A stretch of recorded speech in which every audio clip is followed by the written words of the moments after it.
So we've done that bit. We're now going to do her face. I'm going to get a bit more of that skin colour. And I am going to give a bit more chin actually, I think. So I'm just going to fold it up at the bottom.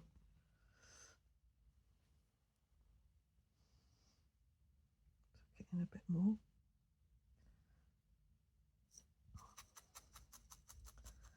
You can see I'm holding it down flat just so it makes my life easier later on.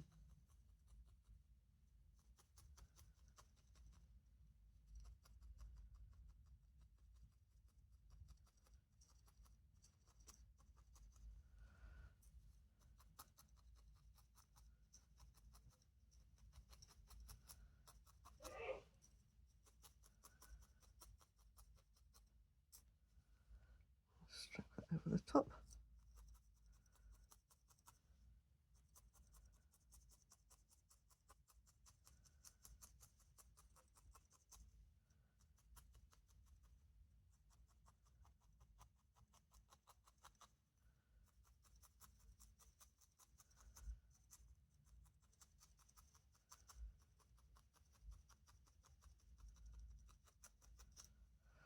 We don't need it everywhere because unless she's bald, which, you know, we could make a bald fairy, why not? But unless she is bald, you're not going to see most of her head. So I'll take it down the neck a bit. I'm just going to stab that up and just create a bit of a head.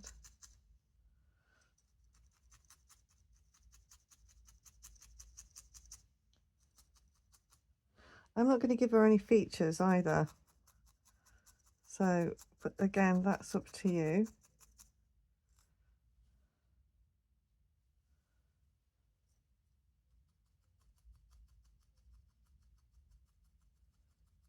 Remember, the wider the face, more childlike it is.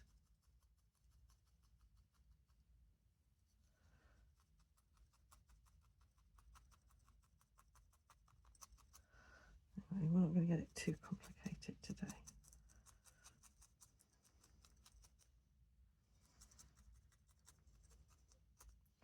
I'm just going to pop a little bit around her neck. Now, what we could do, if you wanted, at a later stage, you could kind of make her a little necklace or something like that. But again, it's up to you.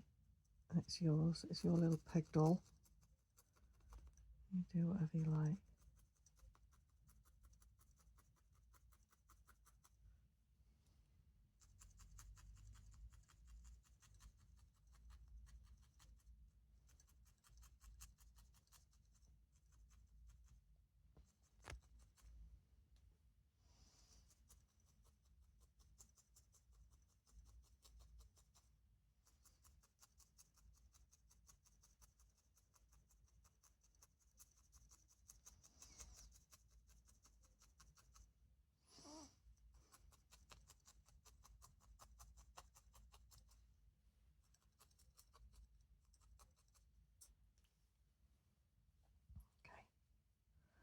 There we go. Done that bit. Done that bit. Now, if she was going to have little legs with little ballet shoes on, say, then you would pop her, so pop her some more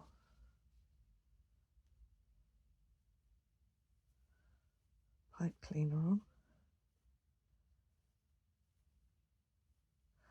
This way you can make her legs as long as you like, so if you want them to be you know, long and tall and elegant and, you know, looking like she's a characterful ballerina or something like that, you could do that, look.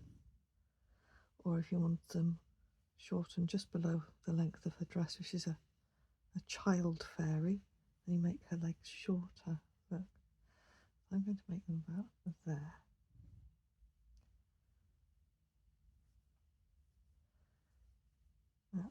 this time she's going to have some blue shoes on. Look, last time she had orange shoes on. I'll try and get the legs the same size this time. So put them down. There we go.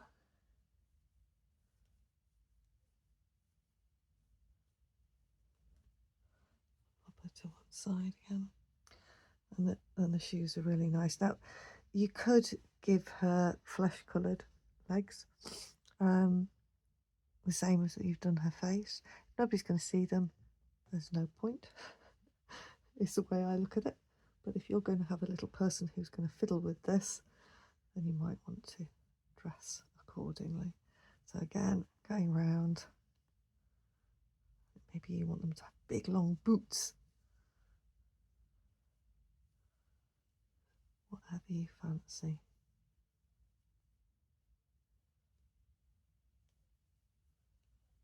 I'm going to make these a little bit bigger than the hands for obvious reasons. She looks like she's got ballet slippers on.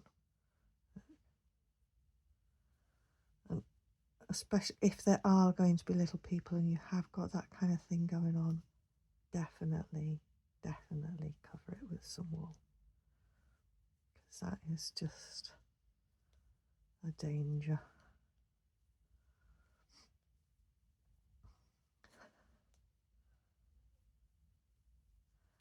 Around a couple of times.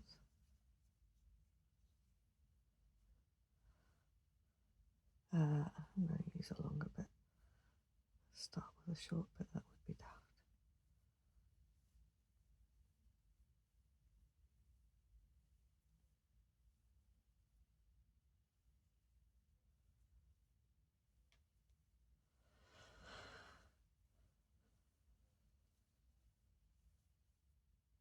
I need to make that a bit bigger. Go back down a bit. And again, come to that end and then step down until you know it's going to hold itself and then let go.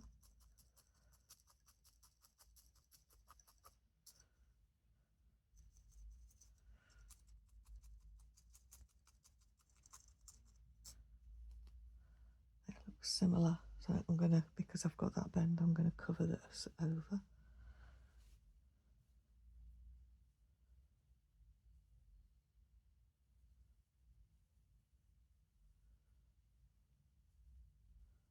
Maybe that she's got colourful tights on.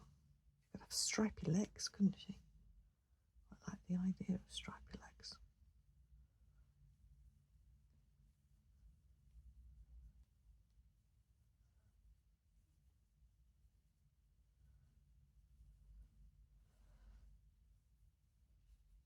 But again, we're not really going to see these legs. It doesn't really matter. Could just do it in whatever core wool you have hanging around.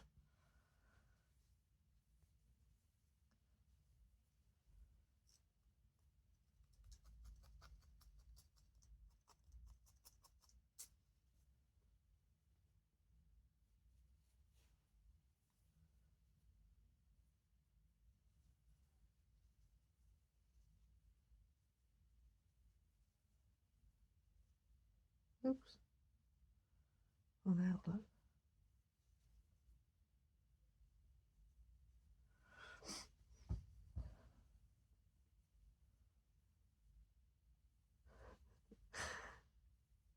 I'm just thinking she looks at the moment as though she's got a bad case of varicose veins, really.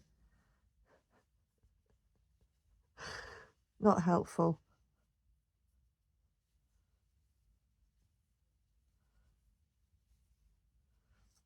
And I feel really bad. I'm going to have to do, I'm going to have to thicken the legs so I can't leave them like that.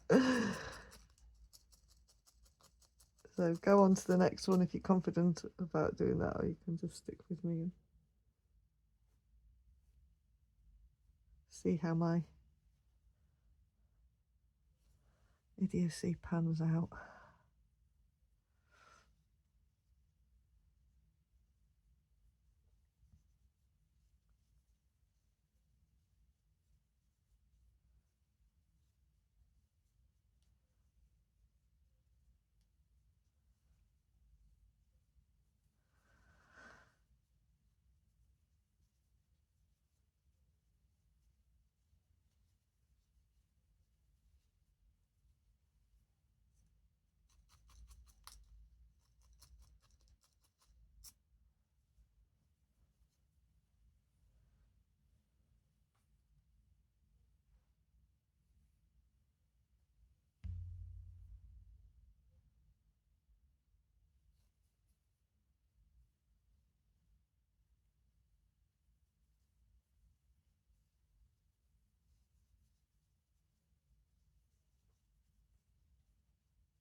Still need a bit more down there, don't I?